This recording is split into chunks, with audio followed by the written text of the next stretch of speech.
Shalom, family. This is Judah, and we forgot our Creator. It's a terrible shame how our people have went so far away from the one that loves you most.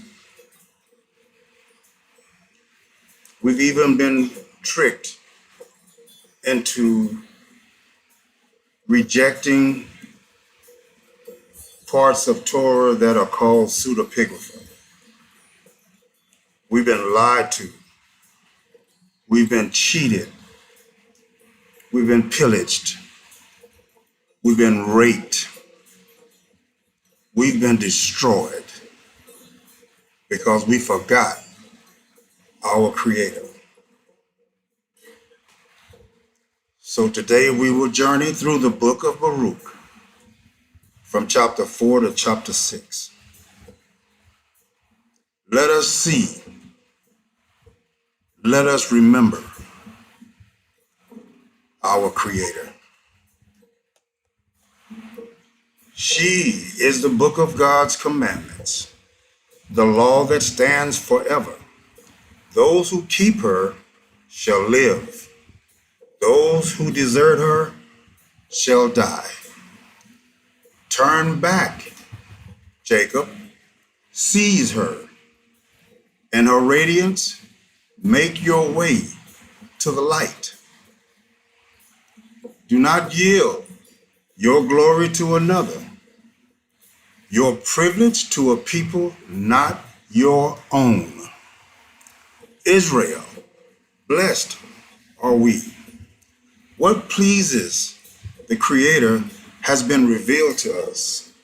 Take courage, my people, memorial of Israel. You were sold to the nations, but not for extermination. You provoked your Creator, and so were delivered to your enemies. Since you had angered your Creator by offering sacrifices to demons and not to your Creator, you had forgotten the eternal God who reared you. You had also grieved Jerusalem, who nursed you. For when she saw God's anger falling on you, she said, "Listen, you neighbors of Zion, God has sent me great sorrow.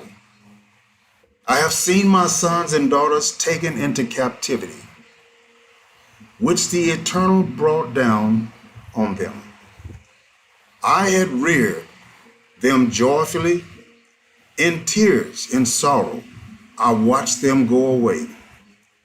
Do not any of you exult over me, a widow deserted by so many. I am bereaved because of the sins of my children, who turned away from the laws of God, who did not want to know his precepts and would not follow the ways of his commandments or tread the paths of discipline as his justice directed. Come here, neighbors of Zion. Remember my sons and daughters' captivity, which the Eternal brought down on them, how he brought a distant nation down on them, a ruthless nation speaking a foreign language. They showed neither respect for the age nor pity for the child. They carried off the widow's cherished sons. They left her quite alone, bereft of her daughters. For my part, how could I help you? He who brought those disasters down on you is the one to deliver you from your enemies' clutches. Go, my children, go your way. I must stay bereft and lonely. I have taken off the clothes of peace and put on the sackcloth of entreaty. All my life I shall cry to the Eternal. Take courage, my children. Call on God. He will deliver you from tyranny, from the clutches of your enemies. For I look to the eternal for your rescue, and joy has come to me from the Holy One at the mercy soon to reach you from your Savior, the eternal. And in sorrow and tears, I watched you go away. But God will give you back to me in joy and gladness forever.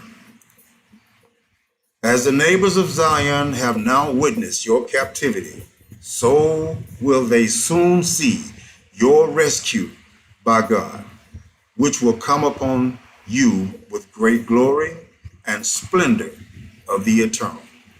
My children, patiently bear the anger brought on you by God. Your enemy has persecuted you, but soon you will witness his destruction and set your foot on his neck. My favorite children have traveled by roads, rough roads, carried off like a flock by a marauding enemy. Take courage, my children. Call on God. He who brought this on you will remember you, as by your will you first strayed from God. So now turn back and search for him 10 times harder. For as he has been bringing down those disasters on you, so will he rescue you and give you eternal joy. Take courage, Jerusalem. He who gave you your name will console you. Disaster will come to all who have ill-treated you and gloated over your fall. Disaster will come to the cities where your children were slaves. Disaster to whichever one received your children. For just as she rejoiced at your fall and was happy to see you ruined, so will she grieve over her own desolation. I shall deprive her of the joy of a populous city, and her insolence will turn to mourning. Fire from the eternal will befall her for many a day, and demons will dwell in her for ages. Jerusalem, turn your eyes to the east. See the joy that is coming to you from God. Look, the children you watched go away are on their way home. Resemble from east to west. They are on their way home at the Holy One's command, rejoicing in God's glory. Jerusalem, take off your dress of sorrow and distress. Put on the beauty of God's glory forevermore. Wrap the cloak of God's saving justice around you. Put the diadem of the Eternal One's glory on your head. For God means to show your splendor to every nation under heaven. And the name God gives you forevermore will be peace through justice and glory through devotion. Arise, Jerusalem, stand on the heights and turn your eyes to the east. See your children resemble from west and east at the Holy One's command, rejoicing because God has remembered. Though they left you on foot, driven by enemies, now God brings them back to you, carried gloriously like a royal throne. For God has decreed the flattening of each high mountain, of the everlasting hills, the filling of the valleys to make the ground level, so that Israel can walk safely in God's glory. And the forest and every fragrant tree will provide shade for Israel at God's command. For God will guide Israel in joy by the light of his glory, with the mercy and the saving justice which comes from him.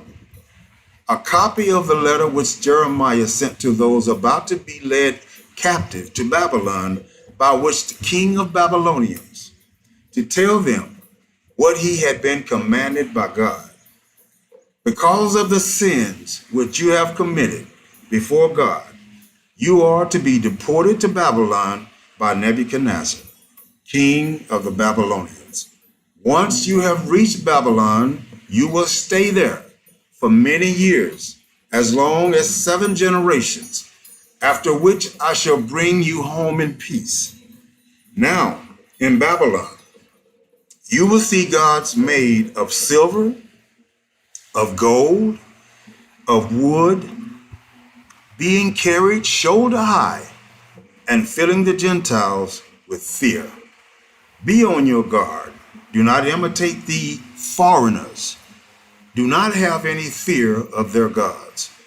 As you see their worshippers prostrating themselves before and behind them, instead, say in your hearts, Master, it's you that we must worship. For my angel is with you. Your lives will be in his care. Overlaid with gold and silver, their tongues polished smooth by a craftsman. They are counterfeit and have no power to speak. As though for a girl fond of finery, these people take gold and make crowns for the heads of their gods. And sometimes the priests fill gold and silver from their gods to spend on themselves, even giving some of it to the prostitutes of the terrace. They dress up these gods of silver and gold and wood in clothes like human beings. On their own, they cannot protect themselves from either tarnish or woodworm. When they have been distressed or dressed in purple cloaks, their faces have to be dusted because of the temple dust which settles thick on them. One holds a scepter like the governor of a province, yet it's powerless to put to death anyone who offends him. Another holds sword and mace in his right hand, yet is powerless to defend himself against war or thieves. From this, it is evident that they are not gods. Do not be afraid of them. Just as a pot in common use becomes useless once it's broken, so are these gods enshrined inside their temples. Their eyes are full of dust, raised by the feet of those who enter. Just as the doors are locked on all sides on someone who has offended a king and is under sentence of death, so the priests secure the temples of these gods with gates and bolts and bars for fear of burglary. They light more lamps for them than they do for themselves, and the gods see none of them. They are like one of the temple beams, which are said to be gnawed away from within. The termites creep out of the ground and eat them and their clothes too, and they feel nothing. Their faces are blackened by the smoke that rises from the temple. Bats, swallows, birds of every kind perch on their bodies and heads, and so do cats. From this, you can see for yourselves that they are not gods. Do not be afraid of them. The God with which they are parading their futility before the world is supposed to make them look beautiful. But if someone does not rub off the tarnish, these gods will not be shining much on their own. And even while they were being cast, they felt nothing. However, much was paid for them. There is still no breath of life in them.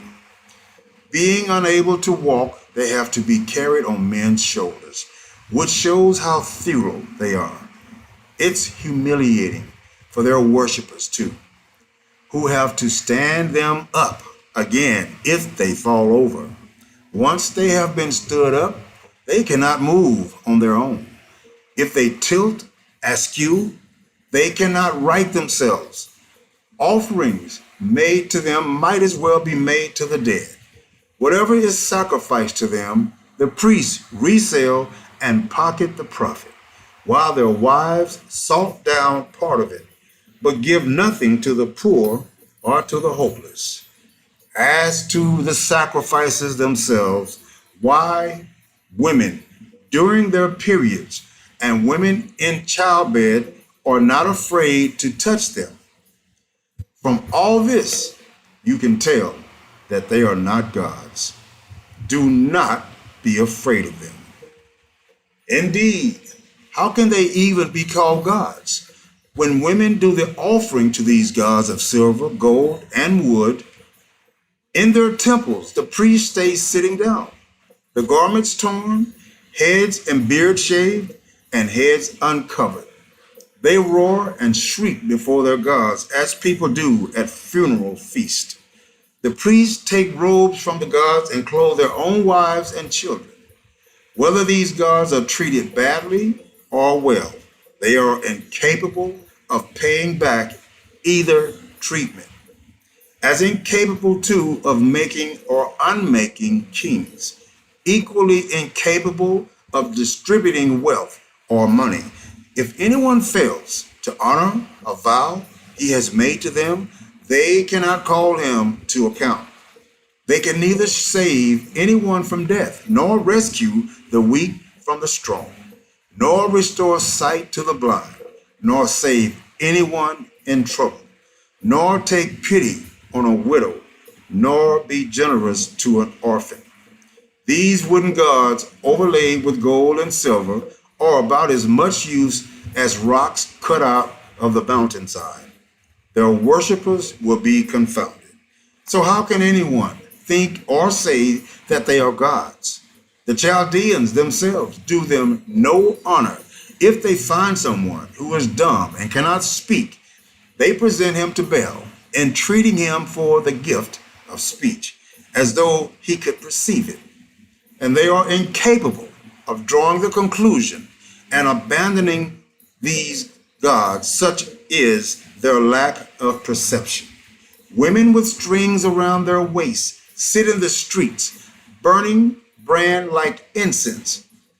When one of these has been picked up by a passerby and been to bed with him, she then gloats over her neighbor for not having been thought as worthy as herself, and for not having had her string broken. Whatever is done for them is spurious. So how can anyone think or say that they are gods? Made by woodworkers and goldsmiths, they are only what those workmen decide to make them. Their makers have not long to live themselves. So how can things they make be gods? Their legacy to their descendants is nothing but delusion and dishonor. If war or disasters befall them, the priests discuss where best to hide themselves and these gods. How can anyone fail to realize that they are not gods? If they cannot save themselves from war or from disaster, and since they are only made of wood overlaid with gold and silver, it will later become apparent that they are spurious. It will be obvious to everyone, to nations as to kings, that they are not gods, but the work of human hands, and that there is no divine activity within them. Does anyone still need convincing that they are not gods? They can neither appoint a king over a country, nor reign to humankind, nor regulate their own affairs, nor rescue anyone who suffers a wrong. They are as helpless as crows between the sky and the ground. If fire falls on the temple of these wooden gods overlaid with gold and silver, their priests fly to safety when they, for their part, stay there like beams to be burnt. They cannot put up any resistance to a king or to enemies. So how can anyone think or say that they are gods? These wooden gods overlaid with gold or silver cannot evade thieves or marauders. Strong men may rob them of their gold and silver and make off with the robes they are dressed in. Yet they are powerless to help even themselves. Better to be a king displayed in displaying his prowess, a household pot of use to its owner, than to be these counterfeit gods, or merely the door of a house protecting what is inside than these counterfeit gods, or a wooden pillar in a palace, that these counterfeit gods, the sun, the moon, and the stars, which shine and have been given work to do, are obedient. Similarly, the lighting as it flashes is a fine sight. In the same way, the wind blows across every country. The clouds execute the order God gives them to pass over the whole earth, and the fire sent from above to consume mountain and forest carries out its orders. Now these gods are not their equals either in beauty or power. So no one can think or say that they are gods, powerless as they are to administer justice or to do anyone any good.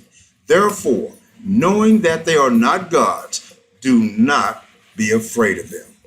For they can neither curse nor bless kings, nor produce signs in heaven for the nations, nor shine like the sun, nor shed light like the moon.